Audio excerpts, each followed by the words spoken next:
Hello and welcome to all. This side Bhupen Gupta. In that video, we are going to continue our second type of MySQL function, that is numeric functions. तो numeric functions के अंदर में हमारे पास में कुछ 6 से 7 functions हैं, तो इस वीडियो में हम कवर करने वाले हैं. So without being further delay, let start. Our today's topic is numeric functions. So our first function is mod function. तो मॉड फंक्शन क्या करेगा? Mod function return the modulus. Mod function क्या करेगा? मॉडुलस रिटर्न करेगा, जिसे हम क्या बोलते हैं? रिमाइंडर बोलते हैं किसी भी गिवन नंबर्स का. ठीक है, कोई भी नंबर हम प्रोवाइड करेंगे तो उन प्रोवाइड नंबर्स का हमें क्या देगा? ये रिमाइंडर देगा, और रिमाइंडर को हम क्या बोलते हैं? मॉडुलस बोलते हैं. ठीक है, तो there are 3 different ways to write a mod function. MOD bracket में हम लिखेंगे x, y. Second is x mod y and third is x modulus sign y. ये हमारा क्या है? मॉडुलस फंक्शन है, मॉडुलस साइन है, जिससे परसेंटेज की फॉर्म में दिख रहा होगा. ठीक है, तो आर्ग्यूमेंट टाइप में क्या डिमांड करता है? आर्ग्यूमेंट टाइप में न्यूमेरिक टाइप डिमांड करता है. रिटर्न क्या करेगा? ये न्यूमेरिक वैल्यू रिटर्न करेगा. देखो मॉड का फंक्शन कैसे यूटिलाइज किया जाता है, कैसे यूज करते हैं. तो मैंने यहाँ लिखा 5 और 2 से डिवाइड किया. तो जब 2 से हम डिवाइड करेंगे तो 2 2 जा 4 और ये 1 हमारा क्या आ गया? रिमाइंडर आ गया. तो remainder that is also known as modulus. ठीक, मॉडुलस हमें क्या देता है? रिमाइंडर देता है. रिमाइंडर ही हमारा वो वैल्यू है जो इस फंक्शंस की हेल्प से हमें मिलने वाला है. ठीक है, तो यूटिलाइज कैसे करेंगे, यूज कैसे करने वाले हैं, हम इसे देख लेते हैं. तो मैंने लिखा मॉडुलस.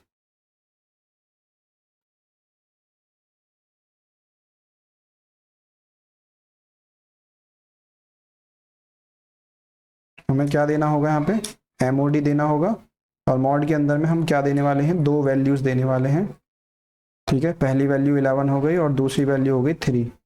Second value is 3. तो आउटपुट में क्या मिल गया हमें? 2 मिल गया. ठीक है, तो ये हमारा आउटपुट क्या मिल गया? रिजल्ट में 2 आ गया. क्यों? क्योंकि जब हम 3 को 11 से डिवाइड करेंगे तो रिमाइंडर में 2 बच रहा है, तो जो रिमाइंडर में बचता है हमारा वही आउटपुट में दिखाई देता है. तो ये हमारा फर्स्ट फंक्शन हो गया न्यूमेरिक का. सेकंड आता है पावर. तो पावर क्या करेगा?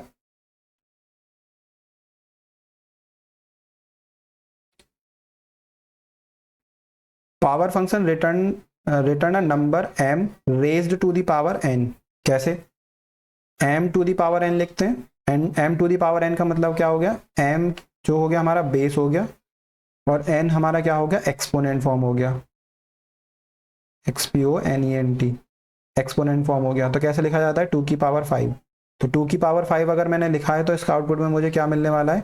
32 मिलने वाला है. तो मैंने क्या दिए? 2 वैल्यूज दिए हैं, एक तो m दिया है और एक दूसरा हमारा n दिया है. ठीक है, again power has the 2 type. Power हम कंप्लीट लिखेंगे POWER. Second is POW. Both are demanding for the two values. Both are the numeric values. m and are the numeric values. ठीक है, तो आर्ग्यूमेंट में क्या हुआ? न्यूमेरिक देंगे और रिटर्न हमें क्या करेगा? न्यूमेरिक वैल्यू ही रिटर्न करेगा. तो एक बार रन करके देख लेते हैं इसे. तो यहाँ लिखते हैं पावर.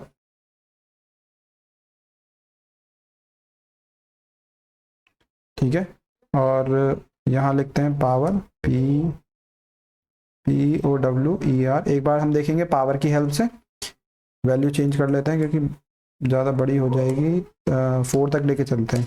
तो आउटपुट में क्या मिला? 2 की पावर 4 16 मिल गया. अब इसका दूसरा टाइप, इसमें हम क्या लिख रहे हैं? POW लिखेंगे. 2 की पावर 4 अगेन हमें क्या मिलेगा? 16 मिलेगा. तो ये हमारा क्या था? पावर फंक्शन था. ठीक है, नेक्स्ट आता है हमारा राउंड. अब ये राउंड फंक्शन क्या करेगा? Round function, this function returns a number rounded off as a given specification. जो भी हमने स्पेसिफिकेशन गिवन है उसके अकॉर्डिंग वैल्यूज को क्या करेगा? ये राउंड ऑफ करके देगा हमें. ठीक है, तो राउंड ऑफ फंक्शन की डिमांड क्या है? It required for 2 arguments, that is both are the numeric type and return with also numeric type.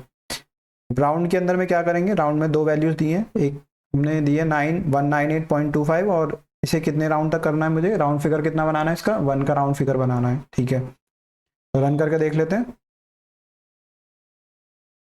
यहाँ लिखते हैं राउंड, ROUND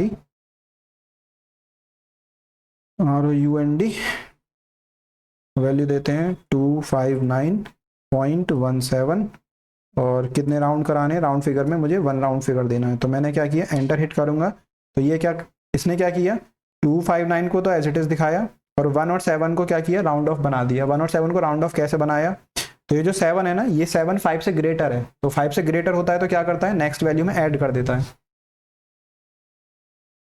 तो जब नेक्स्ट वैल्यू में ऐड हो गई तो 1 का क्या बन जाएगा, 2 बन जाएगा। तो ये हमारा राउंड ऑफ हो गया।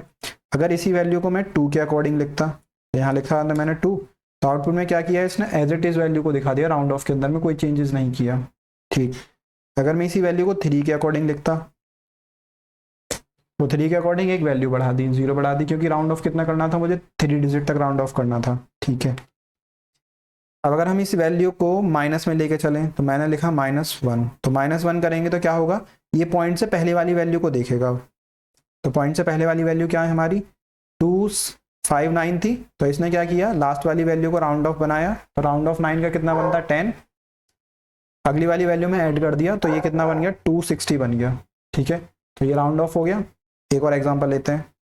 अब मैंने क्या किया, -2 किया, तो -2 करने पर क्या होगा, ये 9 को और 5 को राउंड ऑफ बना देगा। तो 9 को और 5 को राउंड ऑफ बनाने पे क्या हुआ, 3 मिल गया। कैसे मिला, 9 का 10 बन गया, 10 की एक वैल्यू 5 में चली गई, ये 6 बन गया, 6 की, अब ये 6 क्या है, 6 भी 5 से बड़ा है, तो 5 क्या करेगा, अगली वाली वैल्यू को राउंड ऑफ बना देगा, तो 2 का क्या बन जाएगा, 3, और बाकी वैल्यू हमारी क्या हो जाएंगी, 0 हो जाएंगी। तो ये हमारा क्या था, राउंड ऑफ फंक्शन था। नेक्स्ट आता है SQRT। तो SQRT फंक्शन क्या करेगा, सिंपली स्क्वायर रूट हमें देना होगा और उसको स्क्वायर रूट की वैल्यू देनी होगी, और वो हमें स्क्वायर रूट का नंबर बता देगा कि ये जो वैल्यू दी है तुमने, ये किसका स्क्वायर रूट है। ठीक है, तो कैसे करेंगे, यहाँ लिखते हैं रूट ROOT, और रूट के अंदर में मैंने दिया है कितना, 1 to 1 दिया। तो 1 to 1 के लिए किस फंक्शन का यूज़ कर रहे हैं, SQRT का, SQRT। तो 1 to 1 फंक्शन किसका होता है, 11 का होता है। ठीक है, तो स्क्वायर रूट 11 का स्क्वायर रूट कितना है, 121। अगर मैं इसी वैल्यू को लिखता कि जो परफेक्ट स्क्वायर नहीं है, तो मैंने लिखा 122, this is not a perfect square, तो इसका आउटपुट क्या मिलने वाला है, हमें पॉइंट में मिलेगा। पॉइंट में क्या मिला, 11.04568 इस तरीके से कुछ मिल रहा है। ठीक है, तो ये हमने क्या पढ़ लिया, स्क्वायर रूट पढ़ लिया।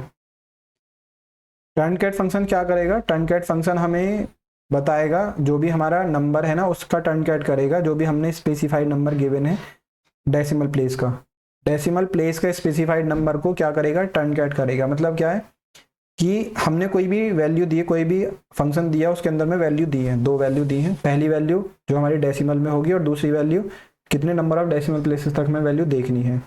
तो हमने क्या किया, 2 दे दिया, एज अ टर्नकैट के अंदर में लिखा। तो ये क्या करेगा, आउटपुट के अंदर में हमने डेसिमल प्लेसेस कितने दिए थे, 3 दिए थे। आउटपुट में क्या दिखा रहा है, 144.45 दिखा रहा है। अब देखो यहाँ पे कोई भी वैल्यू राउंड ऑफ नहीं हो रही है। अगर ये 2 प्लेसेस तक दिखाता तो राउंड ऑफ कर देता वैल्यूज को। ठीक है, लेकिन यहाँ वैल्यू क्या नहीं हो रही है, राउंड ऑफ नहीं हो रही है। कितना क्या दिखा रहा है, 2 डेसिमल प्लेसेस तक वैल्यूज को दिखा रहा है। ठीक है, तो इसे रन करके देख लेते हैं, टर्नकैट वाला, TURNCATE, टर्नकैट। यहाँ लिखा मैंने TRUNCATE, वैल्यू दी है मैंने क्या, 125.267, ठीक, कॉमा 2। आउटपुट में क्या मिलेगा, 125.62, और राउंड ऑफ कुछ नहीं हो रही है, वैल्यू कितने डेसिमल प्लेसेस तक दिखाई है, 3। अगर मैं इसी को 3 कर देता तो मुझे तीनों की तीनों वैल्यू दिखाता। अगर मैं इसके अंदर में 1 ही लिखता तो ये 1 डेसिमल प्लेसेस तक दिखाता। ठीक है, हम माइनस में देखते हैं इसे। तो जब हम -1 करेंगे तो -1 के लिए क्या करेगा, इस लास्ट वाली वैल्यू को 0 बना देगा।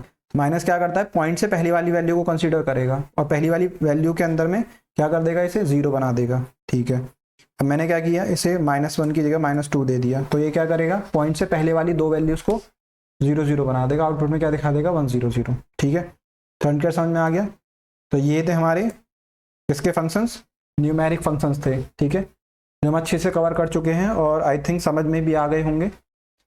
तो इस वीडियो को यहीं तक रखते हैं, मिलते हैं अपने नेक्स्ट वीडियो में, अपने नेक्स्ट 3rd पार्ट के अंदर में। ठीक है, in that video we will cover our third MySQL function type that gonna be a date and time function, जो हमारा date and time function होने वाला है, ठीक है। Till now thank you and signing off, मिलते हैं अपने नेक्स्ट वीडियो में।